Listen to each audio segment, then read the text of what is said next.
Hi, I'm Spencer Harte, and this is Heart to Heart. I'm so excited to introduce you to my first ever guest, a very special guest, voice actor Andrew Russell. Yeah! Woohoo! The crowd goes wild. Welcome to Heart, Andrew. Hey, thank you for having me. I really appreciate it. It's nice to see you. Andrew is an incredible voice actor. He voices the blue hair, guitar playing superhero Luca Convent on the hit TV show Miraculous Tales of Ladybug and Cat Noir.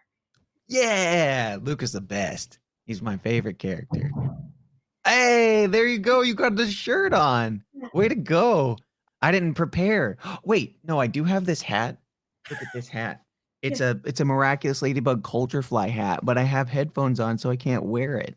It'll mess up my hair. Yeah, That's okay.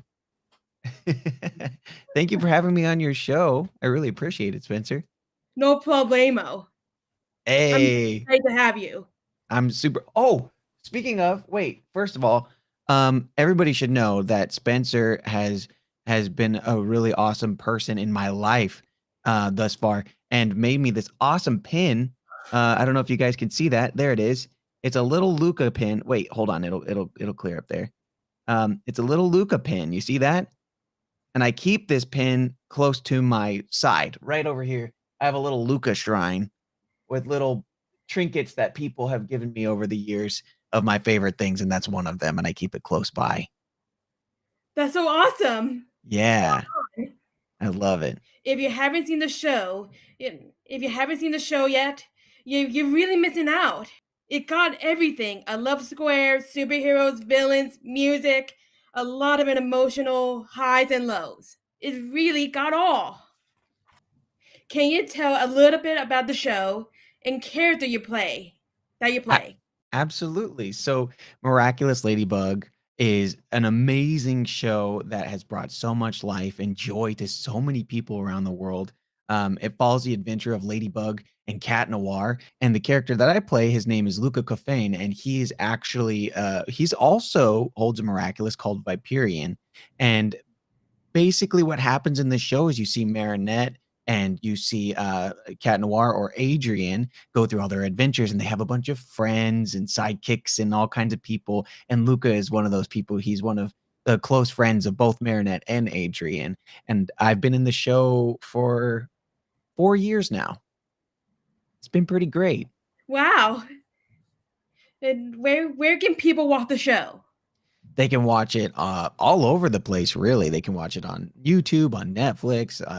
I'm sure it's on Disney somewhere floating around. They can find it all over the internet. Just take a look and search around on your favorite uh, way to consume videos and media. Season 4 had ended.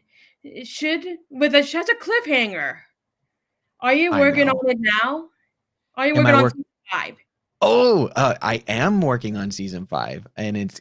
I gotta tell you, I was blown away by what they did at the end of season 4. It was really, really cool, and there was a lot of like mystery and things happening around what happens with my character Luca and what he knows and what other people don't know without giving anything away, and really I'm looking forward to seeing in season 5 if we develop that at all and like what happens next, because there's so much potential of what's going to happen. I am so excited to share with you guys.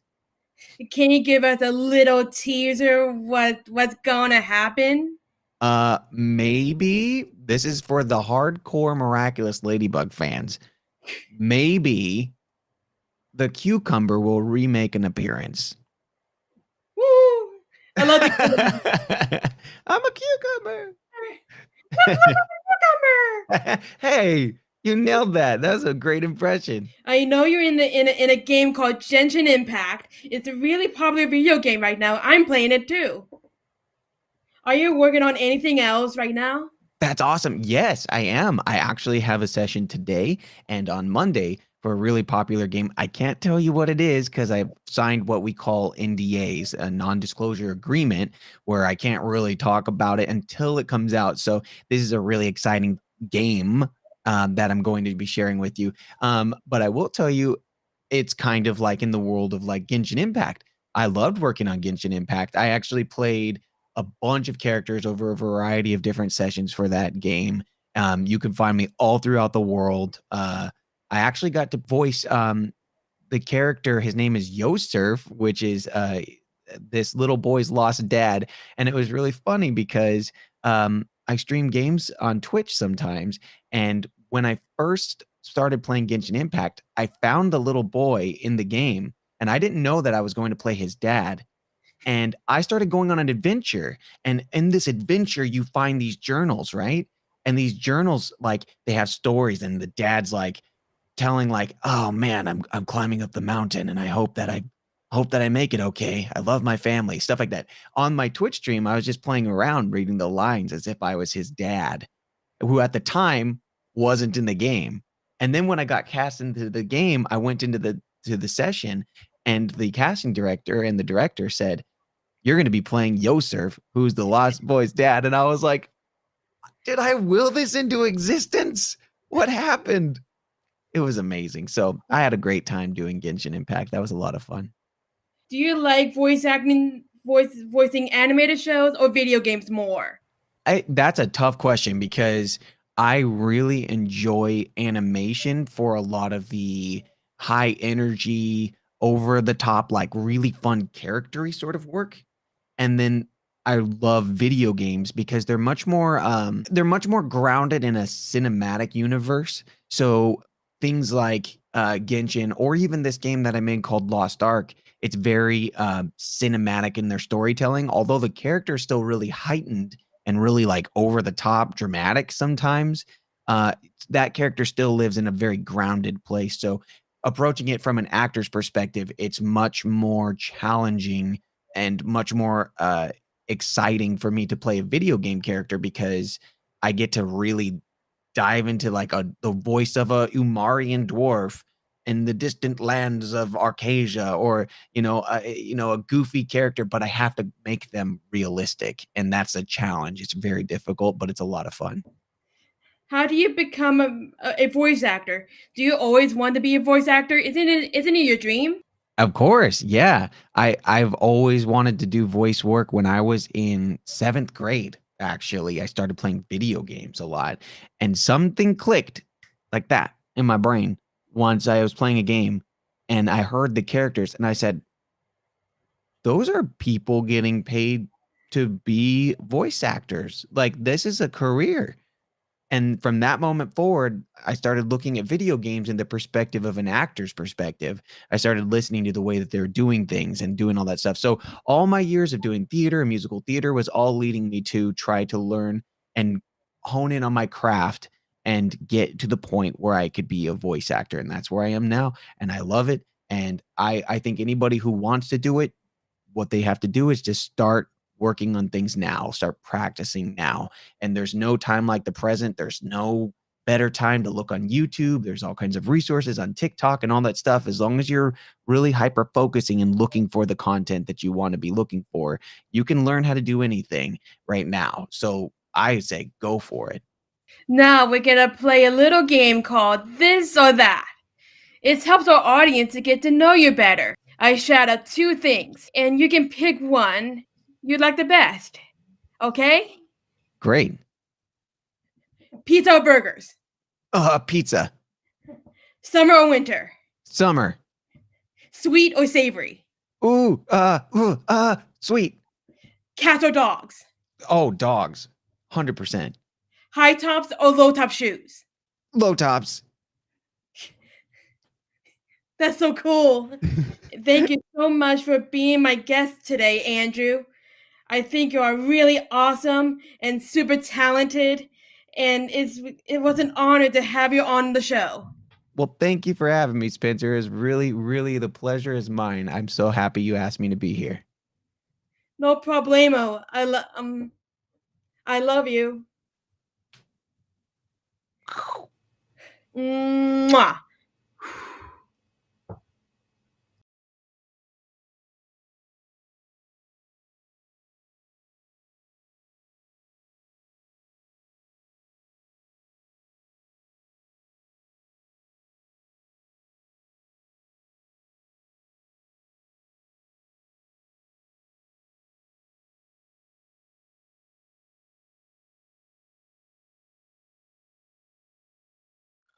Hi, my name is Chris Tenney.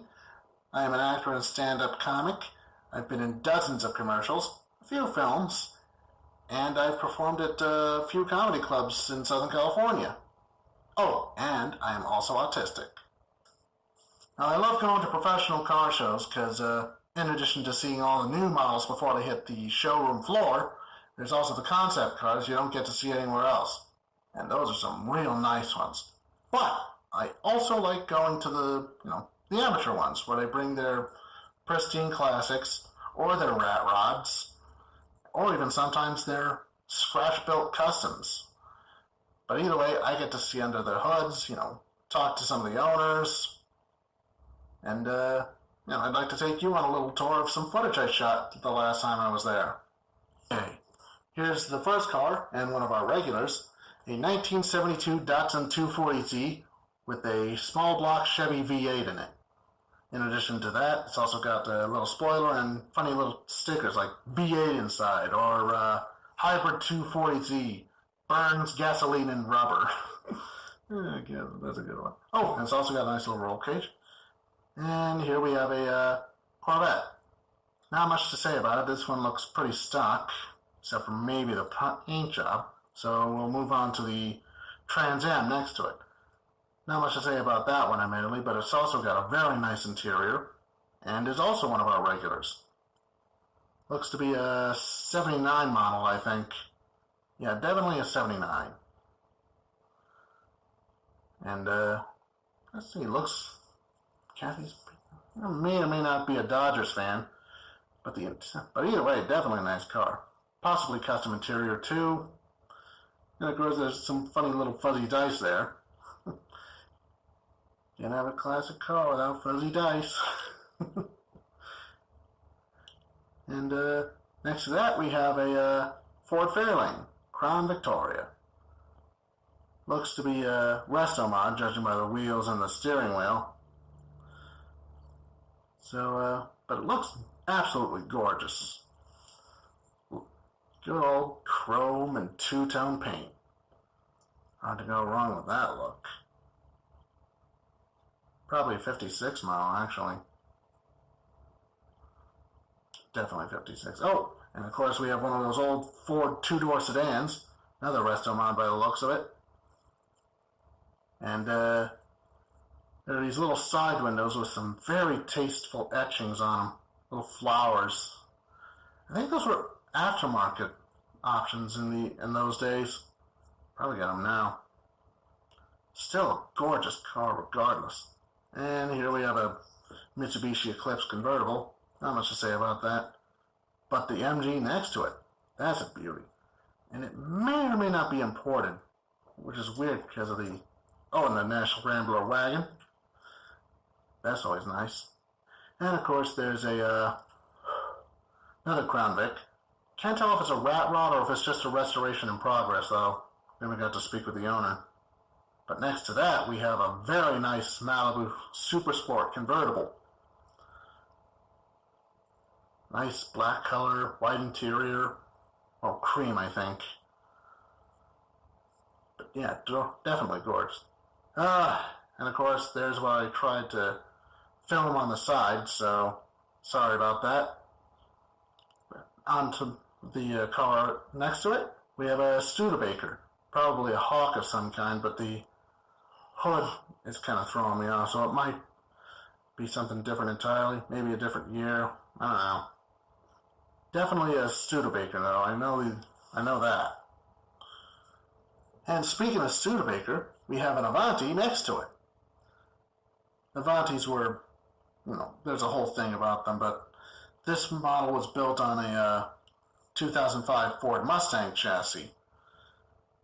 And unfortunately, the company would go into bankruptcy a year later, just like its parent company, Studebaker. Shame, really. Beautiful cars. Oh, and here we have a 1957 Chevrolet Nomad. A station wagon version of the venerable 1957 Bel Air sedan and coupe, and convertible. I don't think many of the Nomads were made in comparison to the Bel Air. Can't remember. I'll have to look it up later. But either way, it looks mostly stock, save for the wheels and steering wheel. I think the engine might be stock too, but heavily modded. Oh, look, there's an aftermarket tachometer. Neat.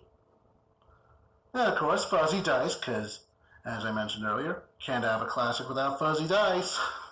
Oh, yeah, that's definitely a clean engine bay, regardless. Oh, and another Nomad. This looks to be a panel wagon version. I'm like, but, yeah, definitely a panel wagon version. Guy's probably a rod, drag racer. Oh, and of course, there's some really nice zoomies coming out the bottom, near the back tires.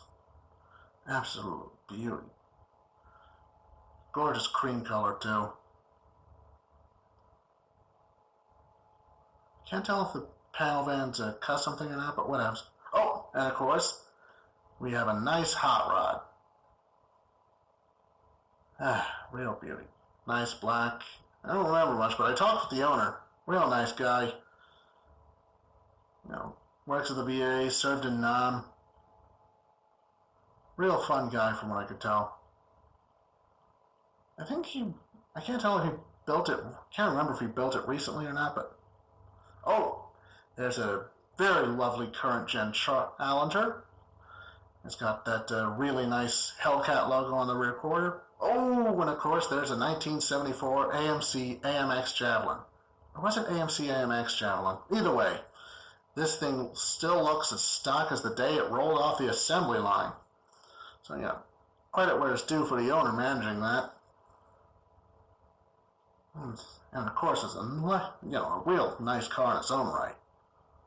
And of course next to that, we have ourselves. Oh wow, that was a nice interior. Yeah. And of course, next to that, we have what looks to be a Restomod Camaro. Or at least I'm assuming it's Restomod, judging by the modern wheels and brake pads. But yeah, actually I'm pretty sure that's a Restomod. Real beauty. I can't tell what that shade of blue is though, but I like it. What does that mean, Restomod? Oh, Restomod is basically where you restore a car with a number of modern components. New brakes. Oh, and here we have here we have a Mustang Fastback. Most likely a regular Mustang, but it could be a GT350. But definitely a beauty either way. Got that nice bullet green, but it's not exactly the bullet Mustang. Not the right wheels. And it's got the Shelby stripes on it. Real beauty. Oh, and speaking of Shelby, it's got one or two stickers regarding him. Carroll Shelby. And when you say bullet Mustang, what do you mean? Oh, the Mustang from the movie Bullet. That certain green. Oh, there's a T-bucket hot rod. T-buckets are basically built from Model Ts. They're whole replicas now. And I'm pretty sure that's like a replica, considering they ever made the Model T in 80, 90, maybe even 100 years? But it's always possible that might have been passed down through the family, but I'm willing to bet it's most likely a replica. Oh, and of course, here we have a 1957 Ford Thunderbird. Pretty much everything is stock.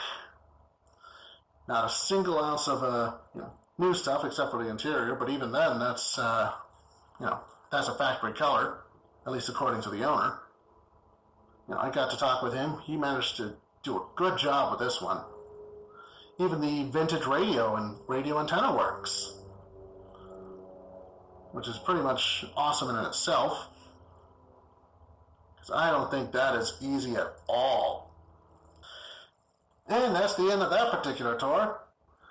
I hope you enjoyed seeing cars old and new, and I hope I sparked an interest for you. Here's to hope, and I'll see you at the next show.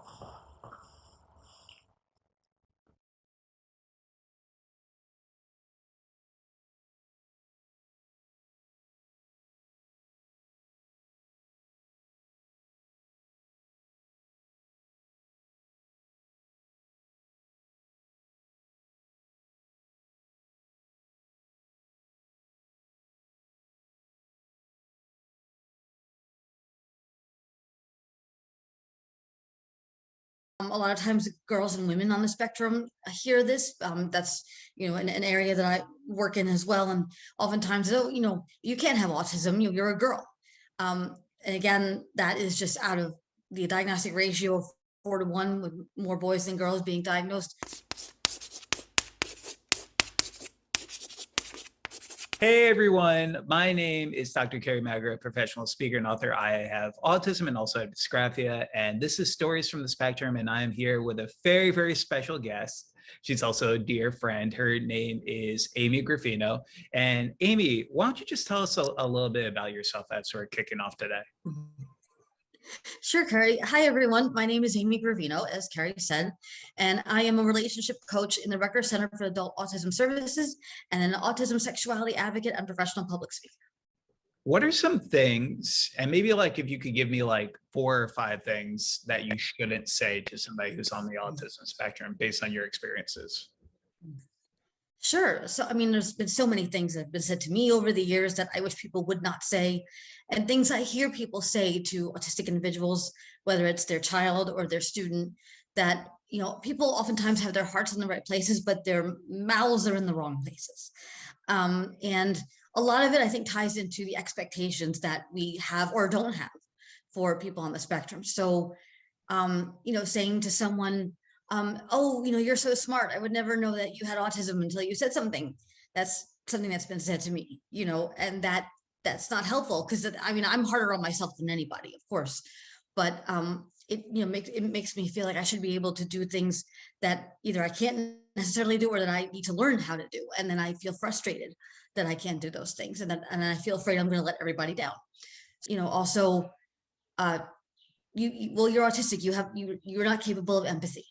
And that's something that was written about me as a child. It was written by a mental health professional, saying, Amy does not understand empathy, and has no sense of humor. And I was 9 years old when these things were written about me. I was 9. I was a child, and this person decided this about me. And I think that just speaks to a general theme of not making, proclamations at all about autistic people, because we tend to have this, preconceived idea that when somebody's diagnosed, if they're a child, for example, that's where they're always going to be, that autistic people can't grow and change. And that's not true. It's simply not true. So, and for many mental health professionals, they are informing parents' perceptions of their children. So you have to be very careful about saying these things, not just to an autistic child, but to their parents, to, anybody who is going to be shaped and informed by what you write. The team at the school that works with the child, the paraprofessionals and the speech pathologists and whoever else. You have to just be so careful. And again, I think that just speaks to an overarching theme. I see this with lots of adults talking about autistic people when they're in the room, as if they can't hear them. As Or if in they the can't room. Yeah. Or exactly. Well, And the whole idea about empathy, it's just some of the kids I work with and some of the adults who are close friends with me all on the spectrum are some of the most empathetic people I've ever met. So being able to be mindful of that, I think is really, really important. So Amy, so obviously you have a wide range of expertise in the world of autism. For parents, educators, and just our general society, what would be some books, some films maybe, that you would recommend to people to learn a little bit more about autism? Sure. So, when I think about, autism in any kind of media representation, I think, with films and TV, that there isn't any one movie or TV show that's really nailed it yet in terms of representing autism. We are starting to see a shift, I think, a little bit in some depictions. We have, as Kerry can tell you, Love on the Spectrum is coming out, the US version. It was originally in Australia. And what I like about that is that it is showing autistic people as they authentically are. This is, we know that there is an element of scripting to some reality TV shows, but autistic people are genuine people, I think, by and large. And so we're getting something that's very refreshing, and that is people representing themselves and being, who they are, barring any editing, shenanigans. But like The Bachelor. in terms of fictional, yeah, exactly. But in terms of fictional depictions, I don't think I've yet seen one that like totally nails it. There was that show Everything Is Going to Be All Right. I heard a lot of, right? Is that the one? I heard a lot of good things about that. Yeah, Everything's Going to Be Okay on the Freeform. Everything's Going to Be Okay. That's it. I like that. Yeah, that got canceled, I heard. So I heard positive things about that. But you know, in the books, there's a lot of books that are written by people on the spectrum, which is like a really great thing. I think, you know, there's so many books you can read about autism, but you get something really different and really raw and authentic when you read books that are written by autistic people. Again, Holiday Wiley's Pretending to Be Normal is a seminal book. It's absolutely outstanding. Temple Grandin, Thinking in Pictures, was one of the first, I think, that came out written by folks on the spectrum. And it is, you know, again, she is a product of her time, Temple, and the world has changed, you know, since that came out, certainly. But Sure. and then of course, Kerry, you've put out books that, you know, I know have been really helpful to a lot of people. And I myself am, you know, currently authoring a book.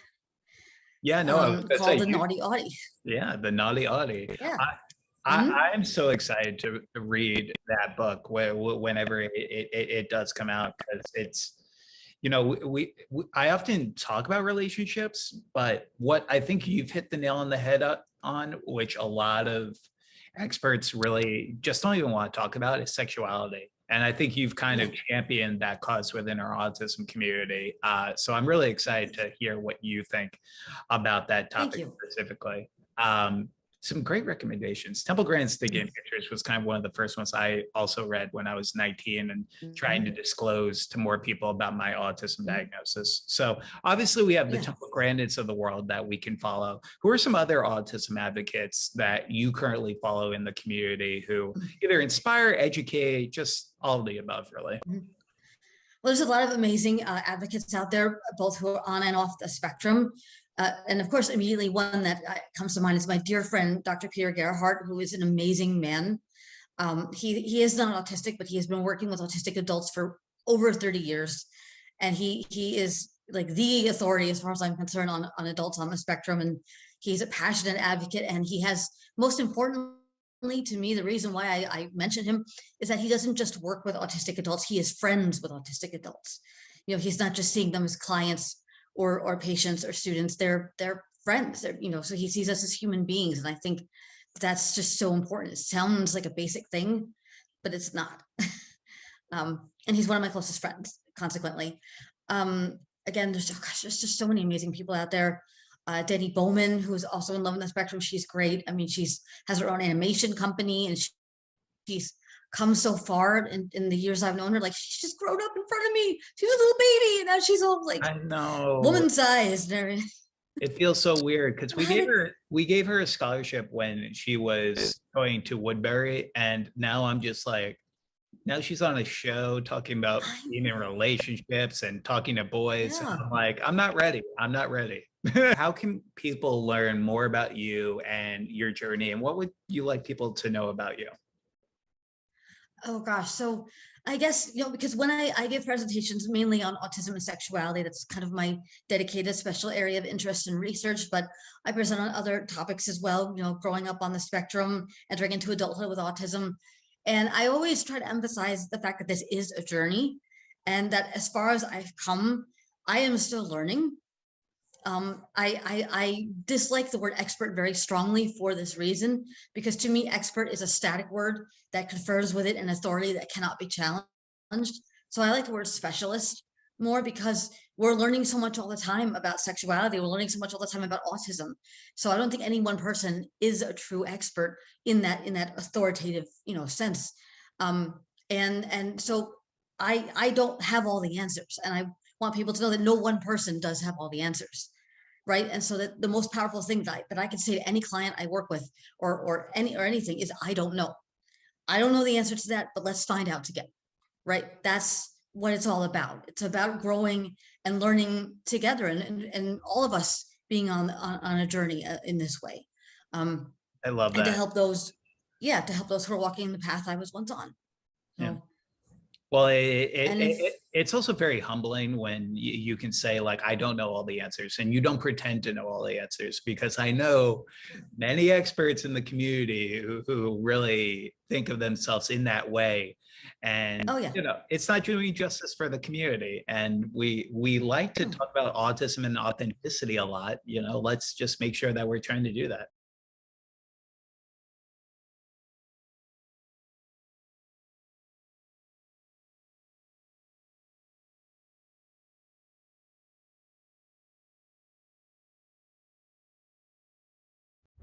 Hi everyone, it's Stephen Gaiber, the Autistic Traveler, and today I'm going to give you a tour of downtown Orange to see the vintage like this is. Have a good time. Orange Historical District is a one-square plaza and contains many of the historic buildings that were created in Orange's incorporation. Orange is a vibrant commercial district that contains the original bank and oldest operation soda fountain. This historic district was placed on the National Register of Historic Districts in 1997 and is the largest National Register historical district in California. The city of Orange was incorporated in April 6, 1888 during the city reform area of urban planning. Orange dates back to 1869 when lawyers Andrew Chapman and Alfred Glassell accepted the land from Rancho Santiago de Santa Ana as legal fees. In the summer of 1871, Captain William Glassell drove a survey and called it Richland. Following this event, the Old Town District was found in this plaza. This town was originally called Richland and was changed to Orange in 1873. When they applied for a post office in the town, but discovered there was a town called Richland in Northern California. Legend has it that this town was named after during a poker game, but it was really based on promotional value. Oranges and other semi-crops were found in this town, which is probably why it got the name Orange. And they also were considering splitting this part into a separate part of Orange County, into 2 counties. Let me tell you why I'm visiting the antique shop so much, because it was my favorite highlight of the day. And I love seeing Robin Williams as the genie. You should buy that.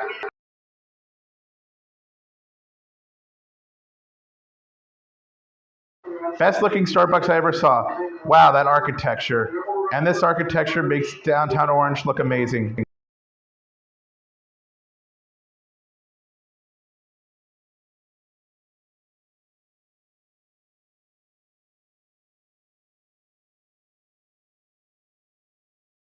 Welcome to downtown Orange. One could take the Metrolink all the way from downtown Union Station in Los Angeles to Santa Fe Depot in San Diego. Much better than driving on the 5 freeway and spending gas money. Wow, those gas prices are expensive.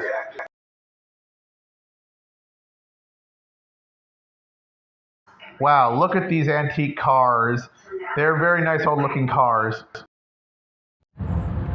Thank you for checking out the Orange Circle with me. I hope you had a good time. Oh look, a mariachi band trying to make money. Antique shops. Wow, this was better than I thought.